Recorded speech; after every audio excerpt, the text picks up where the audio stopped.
नमस्कार दोस्तों। जय हिंद, जय हिंद, जय भारत। आप सभी का मेरे चैनल पे हार्दिक स्वागत है। आशा करता हूँ आप सभी स्वस्थ होंगे, मस्त होंगे और खुश होंगे। चलिए अब बात करते हैं नेशनल पॉलिटिक्स की। आज मनीष सिसोदिया ने दिल्ली की जनता के नाम एक लेटर लिखा जेल के अंदर से। ऐसा ही सेम कृत्य एक बार अरविंद केजरीवाल कुछ दिन पहले कर चुके हैं जेल से। अरविंद केजरीवाल ने अपने लेटर में लिखा था कि दिल्ली की जनता का ध्यान अच्छी तरह से रखा जाए। हमारे आम आदमी पार्टी के जो नेता हैं, मंत्री हैं, वो दिल्ली की जनता अपने विधानसभा क्षेत्र में जाएं, वहाँ की जनता की समस्या सुने और उनका समाधान करें। अब इसी क्रम में एक हाथ आगे बढ़ते हुए आज मनीष सिसोदिया ने भी इस तरह का कुछ काम किया। आज राउज एवेन्यू कोर्ट में, दिल्ली के राउज एवेन्यू कोर्ट में मनीष सिसोदिया की जमानत पर सुनवाई चल रही थी। अफसोस की बात कि जेल कोर्ट में सुनवाई से पहले उन्होंने दिल्ली की जनता के नाम एक लेटर लिखा। उन्होंने दिल्ली की जनता का शुक्रिया किया कि धन्यवाद, आप लोगों ने मेरा साथ दिया, मेरे परिवार का साथ दिया। मेरी पत्नी बीमार रहती है, उनका आपने ध्यान रखा। ये सारी बातें मनीष सिसोदिया ने कही, पर उन्हें लगता है कि इस तरह की इमोशनल बात करने से उन्हें जमानत मिल जाएगी। लेकिन दिल्ली की राउज एवेन्यू कोर्ट ने जमानत देने से साफ मना कर दिया। कहा कि अभी जांच चल रही है, ऐसे में ईडी के पास आपके खिलाफ सबूत हैं, इसलिए आपको अभी बाहर नहीं छोड़ा जा सकता, जमानत नहीं दी जा सकती। अब बात करते हैं कि ये सारे नेता जितने जेल में बंद हैं, ये लेटर क्यों लिखते हैं। ये बात सारी कहाँ से आई है, ये लोग किसको कॉपी कर रहे हैं, किसकी कॉपी कैट है। पहले भी जब अंग्रेजों का शासन हुआ करता था तो अंग्रेज भारतीयों को या भारतीय स्वतंत्रता सेनानियों को, जो भारत की आज़ादी के लिए आवाज़ उठाते थे, उनको जेल में बंद करती थी, प्रताड़ना देती थी, सजाएं लंबी लंबी देती थी, खाने पीने को नहीं देती थी। तब वो लोग स्वतंत्रता सेनानी अपने देश की जनता के नाम पत्र लिखते थे और वहां से अपील करते थे कि हम यहाँ पे ठीक हैं और हमारे आज़ादी की लड़ाई यहाँ से भी चलती रहेगी। अंग्रेज चाहे कुछ भी कर लें, गलत आरोप लगा लें, गलत बातें कर लें, हम झुकने वाले नहीं हैं, वो देश की जनता से अपील करते थे। अब अरविंद केजरीवाल, मनीष सिसोदिया, संजय सिंह भी लगता है अपने आप को स्वतंत्रता सेनानी समझ रहे हैं। पर सुनीता केजरीवाल की बात करें, सुनीता केजरीवाल तो इन चारों से, इन तीनों से दो हाथ आगे चल रहे हैं। वो तो प्रधानमंत्री, मुख्यमंत्री न होते हुए वे मुख्यमंत्री की कुर्सी पे बैठ के देश की जनता को संबोधित कर रहे हैं। पहले आपने एक बात नोटिस नहीं की होगी कि जब पहली बार सुनीता केजरीवाल अरविंद केजरीवाल की कुर्सी पे बैठी थी, उनकी ऑफिस की कुर्सी में, तो दो फोटो लगी थी साइड में, सिर्फ दो फोटो थे। लेकिन जब दूसरी बार उन्होंने प्रेस कॉन्फ्रेंस की तो उन दोनों फोटो के बीच में अरविंद केजरीवाल की फोटो आ गई। तो अरविंद केजरीवाल को तो जो लगता है सो लगता ही है, लेकिन सुनीता केजरीवाल को भी ये लगता है या दिखाना चाहती है कि अंबेडकर जी से, गांधी जी से ज्यादा बड़े अरविंद केजरीवाल हो चुके हैं। उनकी फोटो बीच में, बाकी अंबेडकर और गांधी जी या जवाहरलाल नेहरू की फोटो साइड में उन्होंने लगा दी। अब बात करते हैं कि ये सारा जो भी बात कर रहा था कि ये जेल से लेटर लिखने से इनको क्या मिलने वाला है, कुछ नहीं मिलने वाला है। दिल्ली की जनता अच्छी तरह से समझ चुकी है कि पूरी आम आदमी पार्टी घोटाले में लिप्त है। अब घोटाले में चाहे उन्होंने बिजली मुफ्त दिया हो, चाहे पानी दिया हो, चाहे हवा ही दिया हो, चाहे दवाइयाँ दी, सौरभ भारद्वाज पे तो कोर्ट ने ऐसा कहा, ऐसा उन पे आरोप सिद्ध हुआ कि पैसा बचाने के लिए, घोटाला करने के लिए दवा की कैपेसिटी, दवा की क्षमता को उन्होंने कम कर दिया।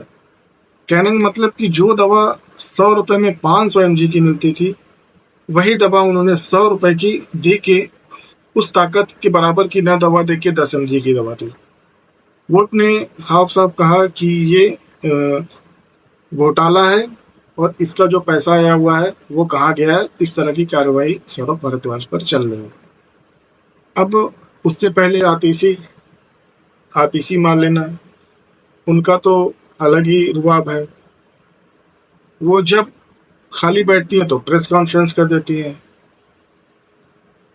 प्रेस कॉन्फ्रेंस से वो कुछ सीखती नहीं है। इससे पहले कोर्ट ने कहा संजय सिंह को कि आप बाहर जाइए, कोई अनाप शनाप काम मत करिएगा। आपको रिहाई पर छोड़ा जा रहा है, लेकिन कुछ शर्तों पर छोड़ा जा रहा है। इसी तरह की बात आतिशी के साथ भी हुई। अब आतिशी और संजय सिंह, आतिशी को पहले कोर्ट ने कहा, आतिशी ने कहा था कि पहले कि बीजेपी का कोई आदमी या उनका करीबी रिश्तेदार हो, उन्होंने कहा कि आप बीजेपी में ज्वाइन हो जाइए, आपको आपके ऊपर ईडी की कार्रवाई नहीं होगी, आपको जेल जाने नहीं दिया जाएगा। इस तरह की बात हुई। तो बीजेपी ने उस पर हमलावर होते हुए कहा कि आप साफ साफ बताइए कि भाई बीजेपी का कौन सा आदमी है, कौन सा आपका रिश्तेदार है जो बीजेपी में है और जिसने आपको ऐसी पेशकश की। अब इतनी सारी घटना होने के बावजूद भी संजय सिंह अपने ही नशे में मस्त है। आतिशी को बीजेपी ने कहा, आतिशी को कोर्ट ने कहा, समझाया। अब उसके 3 दिन बाद संजय सिंह प्रेस कॉन्फ्रेंस करके सेम यही बात रिपीट करते हैं कि शराब घोटाला आम आदमी पार्टी ने ही, बीजेपी ने किया है या करवाया है। अब इनको इतना नहीं समझ में आ रहा है कि अभी 3 दिन पहले कोर्ट ने समझाया है कि इस तरह से बातें नहीं करनी है। उसी राह पर संजय सिंह फिर चल रहे हैं। अब वो संजय सिंह ने ऐसा क्यों कहा कि बीजेपी ने एक शराब घोटाला कराया? उनका तर्क ये था कि जो ममता रेड्डी आंध्र प्रदेश सरकार अन्ना द्रमुक पार्टी से है, उनसे पूछताछ ईडी ने की। लगभग 7 बार पूछताछ की, 7 राउंड उनसे पूछताछ की गई ममता रेड्डी से, लेकिन ममता रेड्डी ने अरविंद केजरीवाल का नाम नहीं लिया, तो मंगूटा रेड्डी को ईडी ने छोड़ दिया। अब उनमें मंगूटा रेड्डी के बाद मंगूटा रेड्डी के बेटे राघव रेड्डी का नाम उन्होंने लिया कि मंगूटा रेड्डी अरविंद केजरीवाल से शराब नीति में ये वो मिलने आए थे। अब मंगूटा रेड्डी को ईडी ने बुलाया, मंगूटा रेड्डी से पूछताछ हुई। मंगूटा रेड्डी भी लगातार, जैसा संजय सिंह का आरोप है कि मंगूटा रेड्डी और राघव रेड्डी ने कई राउंड के बयान के बाद भी अरविंद केजरीवाल का नाम नहीं लिया, लेकिन फिर 9वें या 10वें राउंड के बयान लेने से पहले उन्होंने अरविंद केजरीवाल का नाम लिया। अब इसके पीछे संजय सिंह ने कहा कि मंगूटा रेड्डी और राघव रेड्डी पर बीजेपी प्रेशर पॉलिटिक्स कर रही है, नाम लेने के लिए अरविंद केजरीवाल का मजबूर कर रही है। अब उसकी सफाई में उन्होंने एक बात और कही कि ममता रेड्डी जो है वो आंध्र प्रदेश से अन्ना द्रमुक पार्टी से टीडीपी पार्टी से,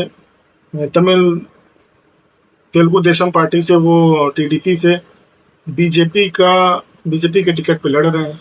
बल्कि जो प्रचार कर रहे हैं वो निकलकर आंध्र प्रदेश में सारे प्रचार में मोदी जी की पीछे फोटो लगा कर रहे हैं।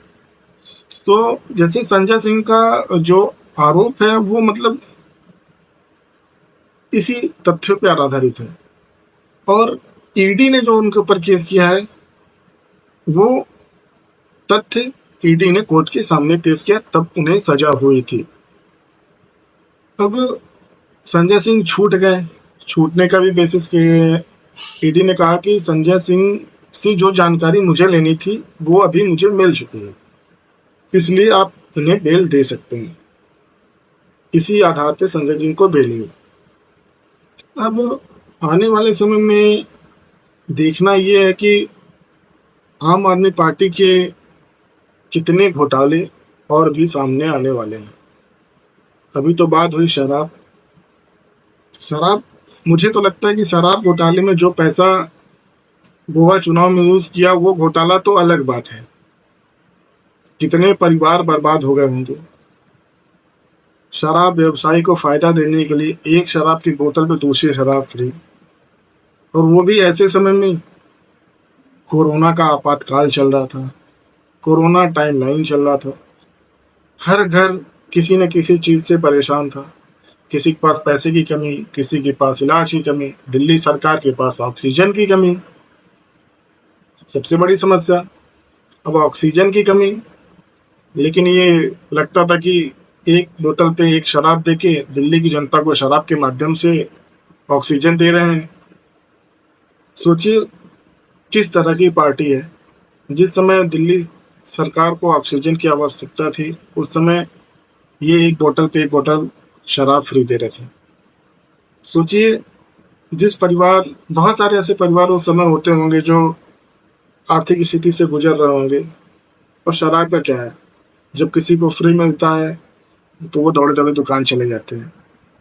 जो पैसा उन्हें इलाज में लगाना था वो पैसा शराब में गया, जो पैसा शराब में लगाना था वो पैसा गोवा चुनाव में गया, और जो पैसा गोवा चुनाव में चला गया उसकी कोई गिनती नहीं, उसका कोई टेल नहीं, उसका कोई सुराग नहीं। अरविंद केजरीवाल यही कहते चले आ रहे हैं कि मेरे घर से पैसा नहीं मिला, मेरा कहीं नाम नहीं है, मेरे डॉक्यूमेंट पे किसी का नाम नहीं है, मेरा नाम किसी डॉक्यूमेंट पे नहीं है। इस तरह से अरविंद केजरीवाल बसते आ रहे हैं। इसी तरह से संजय सिंह भी बसते आ रहे हैं। आतिशी बयानबाजी करने से मान नहीं रही, सौरभ भारद्वाज अलग ही। तो आम आदमी पार्टी बस इतना है कि जनता के दिलों में अपनी सहानुभूति किसी भी तरह से बना ले जाए, यही चाहती है। जेल से लेटर लिखना हुआ, जेल से जनता को अपील करना हुआ, जेल से कहना मंत्रियों को कि अपने विधानसभा में जाओ, सबको देखो, इन सब का कोई मतलब नहीं है जब आपने हर चीज में घोटाला कर ही लिया। बस आप लोगों से यही बात करनी थी, यही बात अपडेट देनी थी, मन की बात थी जो आपसे बोल दी। आप सब लोगों से आशा करता हूँ कि आप लोग मेरे चैनल को लाइक करेंगे, सब्सक्राइब करेंगे और लोगों में शेयर करेंगे। आपका मेरे चैनल पर समय देने के लिए बहुत बहुत धन्यवाद, दिल से धन्यवाद। प्लीज़ आप लोग ज़्यादा से ज़्यादा मेरे चैनल पर सपोर्ट करें। जय हिंद, जय भारत।